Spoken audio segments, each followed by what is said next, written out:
परिचय। कैसे हो अमित? मैं बढ़िया हूं। तुम चिंता में दिख रहे हो, क्या बात है? कल मेरी बहन ने मुझसे एक सवाल पूछा और मैं उसका जवाब नहीं दे सका। क्या सवाल है? क्या मैं इसे हल करने में तुम्हारी मदद कर सकता हूं? उसने पूछा कि ऐसा क्या है जो हमें फल भी देता है और लकड़ी भी, जो धरती पर पैदा हो सकता है और पानी में भी, जो घर में पाया जाता है और जंगल में भी। यह तो बहुत आसान है प्यारे। उन्हें वनस्पति या पेड़ पौधे कहते हैं। आओ सीखें। विभिन्न प्रकार की वनस्पतियों का वर्णन करना। किसी वनस्पति के मुख्य भाग का वर्णन करना। वनस्पतियों के मुख्य लाभ बताना। वनस्पति जीवन। नमस्कार दोस्तों, मैं पंकज हूं। क्या आप जानते हैं कि वनस्पति हमारे मित्र भी होते हैं, क्योंकि वो हमें भोजन और जीवन यापन के लिए जरूरी दूसरी कई सामग्री देते हैं। इसके अलावा वो हमें छाया भी देते हैं।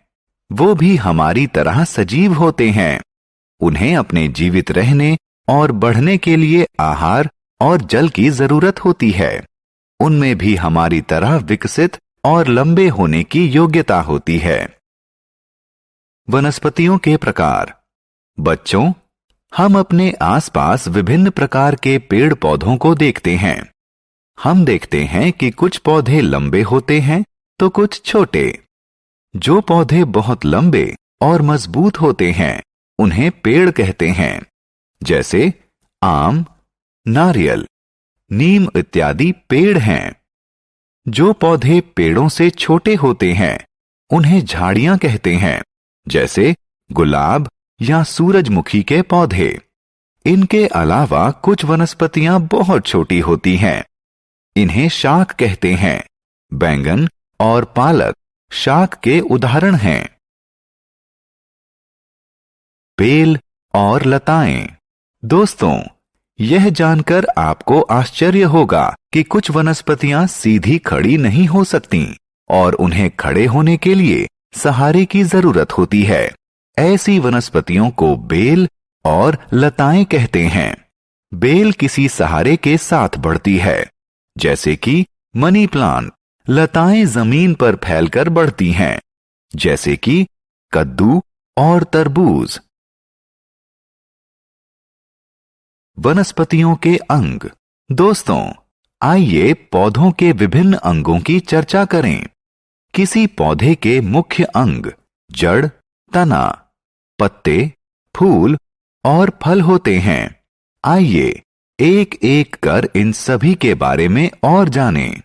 जड़ पौधे का सबसे निचला अंग होता है। ये मिट्टी में विकसित होती है और पौधे को जल और खनिज प्राप्त करने में सहायता करती है।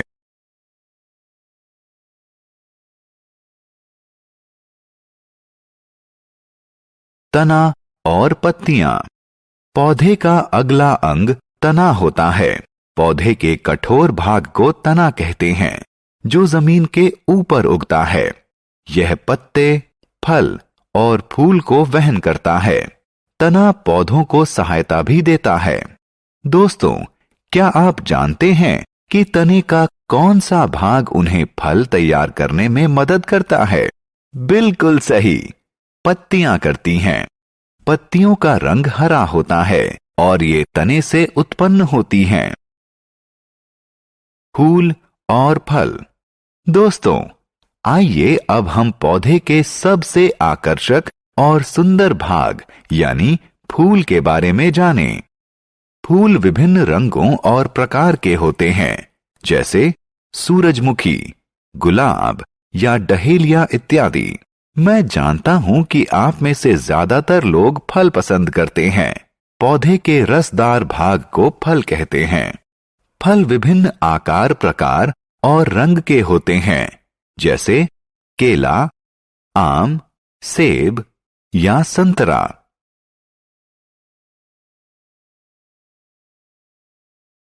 बीज। जब हम सेब काटते हैं तो उसके अंदर क्या देखते हैं?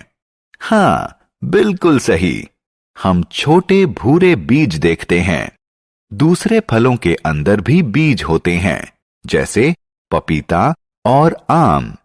क्या आप जानते हैं कि नए पौधे का जन्म बीज से होता है?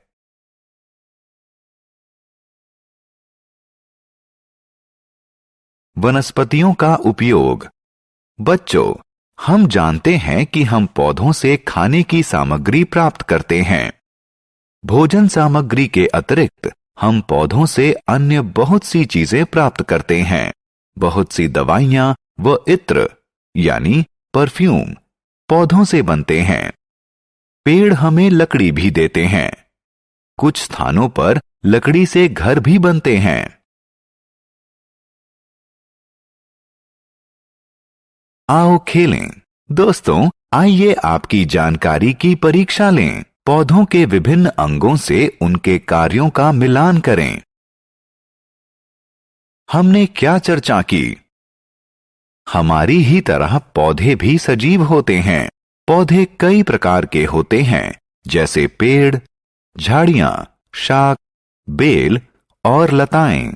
पौधे हमें भोजन, लकड़ी, तेल, दवाई और सांस लेने के लिए ताजा हवा देते हैं।